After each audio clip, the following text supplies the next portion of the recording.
आज हम बात करने वाले हैं एक ऐसे स्कैम की जो पिछले साल यानी कि 2025 से बहुत ज़्यादा तेजी से पूरी दुनिया में फैल रहा है और अब सन 2026 की शुरुआत में भी लोगों को ये निशाना बना रहा है। इसका नाम है घोस्ट टैपिंग स्कैम।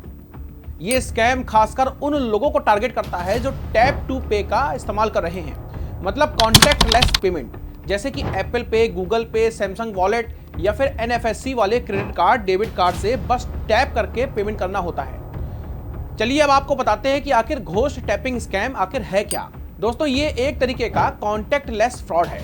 इसमें स्कैमर आपके बहुत ज्यादा करीब आकर के आपके कार्ड या फिर फोन से बिना आपकी परमिशन के पेमेंट ट्रिगर कर देते हैं। और सबसे ज्यादा डरावनी बात यह है कि आपको इसका पता भी नहीं चलता है, क्योंकि ये छोटी रकम जैसे कि 500 या 5000 तक होती है। इसके लिए ना तो पिन डालना पड़ता है, ना ही ओटीपी आता है। इसमें स्कैमर एक पोर्टेबल एनएफएससी रीडर या फिर मॉडिफाइड स्मार्टफोन का इस्तेमाल करते हैं। वो आपको बैग, पॉकेट या फिर फोन के पास ला करके सिग्नल कैप्चर कर लेते हैं और पैसे आपके अपने आप कट जाते हैं। कई रिपोर्ट्स में देश के बाहर यूजर से 500 से लेकर के $1000, लगभग 40,000 से 80,000 रुपए तक की चोरी की भी खबरें आई हैं। मैककेफे, फॉक्स न्यूज और बेटर बिजनेस ब्यूरो जैसी संस्थाओं ने सन 2025 के नवंबर-दिसंबर में इसका अलर्ट भी जारी किया हुआ था, क्योंकि हॉलिडे सीजन में ये बहुत ज़्यादा बढ़ चुका था। और अब सन 2026 में भी इन्फो सिक्योरिटी मैगजीन और टाइम्स ऑफ इंडिया ने भी इन खबरों को बहुत ज़्यादा प्रमुखता से बताया है।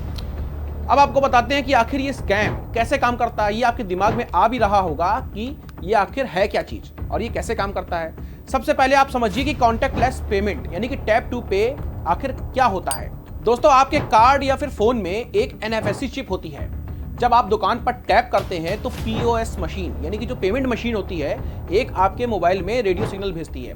ये सिग्नल आपके कार्ड, फोन, एनएफएससी चिप को जगाता है और अपना रिक्वायर्ड पेमेंट डेटा को वो आपके फोन में भेज देता है। सुविधा के लिए छोटी रकम जो कि भारत में 5000 रुपए तक की लिमिट रखी गई है, उसके लिए कोई भी पिन या फिर ओटीपी बिल्कुल भी नहीं मांगता है। बस पास लाइए 4 से 10 सेंटीमीटर की दूरी पर और ट्रांजैक्शन भी अपने आप हो जाता है।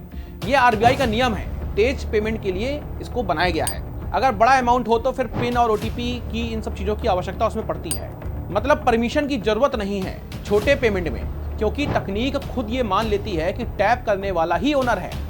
अब घोस्ट टैपिंग में ये कैसे संभव होता है कि दूसरा व्यक्ति आपके मोबाइल से पैसे चुरा लेता है। सबसे ज़्यादा इसके लिए मुख्य तरीका जो अपनाया जा रहा है वो है सिंपल प्रॉक्सिमिटी अटैक, यानी कि पास ला करके अटैक करना। स्कैमर के पास एक खास पोर्टेबल एनएफएससी रीडर या फिर मॉडिफाइड फोन होता है। वो भीड़ में आपके पास बहुत पास आके खड़ा हो जाता है। हो सकता है वो धक्का मार के खड़ा हो जाए या फिर किसी वजह से भी आपके पास आ सकता है। आपका बैग, जेब, फोन के पास जहां पर भी आपका मोबाइल फोन है, वहां पर अपने डिवाइस को ला करके चिपका देता है। उसका डिवाइस पीओएस मशीन की तरह सिग्नल भेजता है। आपका कार्ड, फोन जग जाता है, छोटा ट्रांजैक्शन हो जाता है, आपको पता भी नहीं चलता है, क्योंकि ना स्क्रीन दिखती है, ना अलर्ट आता है। बाद में केवल और केवल एक एसएमएस आता है और ये छोटी रकम के लिए ही काम करता है। दूसरा एक तरीका जो उन्होंने निकाला है वो है एडवांस रिले अटैक, यानी कि दूर से चोरी। स्कैमर चोरी किए गए कार्ड डिटेल्स को एक ऐप में डाल देते हैं। एक स्कैमर आपके पास आकर के एनएफएससी सिग्नल कैप्चर कर देता है, आपके फोन को जगाता है, यानी कि वो सिग्नल इंटरनेट से दूसरे स्कैमर को भेज देता है जो दूर दुकान पर पीओएस मशीन से पेमेंट करता है। आपका फोन सोचता है कि लोकल ट्रांजैक्शन है, लेकिन पैसे दूर कटते हैं। 2025 में ये बहुत बड़ा है, खासकर विदेशों में। अब आप सोच रहे होंगे कि भारत में क्या इसके हालचाल चल रहे हैं, क्या भारत में भी ये स्कैम हो रहा है। दोस्तों, अभी सन 2026 जनवरी तक भारत में घोस्ट टैपिंग के स्पष्ट केस बहुत कम है या फिर रिपोर्ट ही नहीं हुए हैं। इसका कारण है यहाँ पर कॉन्टैक्टलेस फ्रॉड रेट बहुत ज़्यादा कम है, 0.02% से भी बहुत ज़्यादा कम है।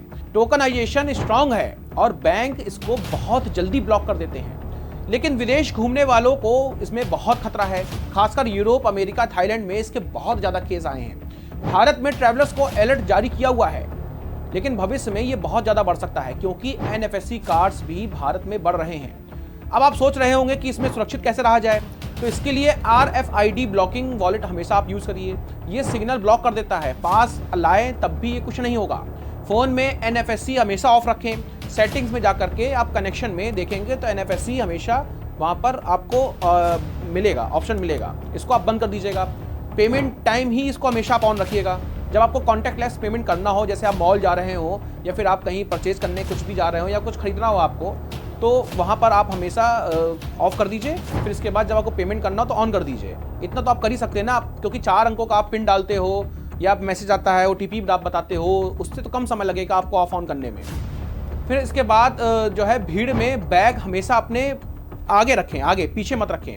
अनजान लोगों से दूरी बना के रखें। बड़े पेमेंट में आप हमेशा पिन का ही इस्तेमाल करें। फोन में अगर आप एप्पल पे, गूगल पे यूज कर रहे हैं तो हमेशा फिंगरप्रिंट और फेस आईडी के बगैर आपका पेमेंट ना हो, ऐसी कोई व्यवस्था, ऐसी कोई सेटिंग पे आप ध्यान रखिएगा। दोस्तों ये सुविधा तो बहुत अच्छी है, बस इसमें आपको सावधानी रखने की बहुत ज़्यादा जरूरत है। डरने की जरूरत बिल्कुल भी नहीं है, सतर्क रहने की बात है। अगर आपके मन में कोई और सवाल हो तो इसमें आप कमेंट कर दीजिएगा, तो उसमें हम अगला वीडियो बना देंगे। धन्यवाद।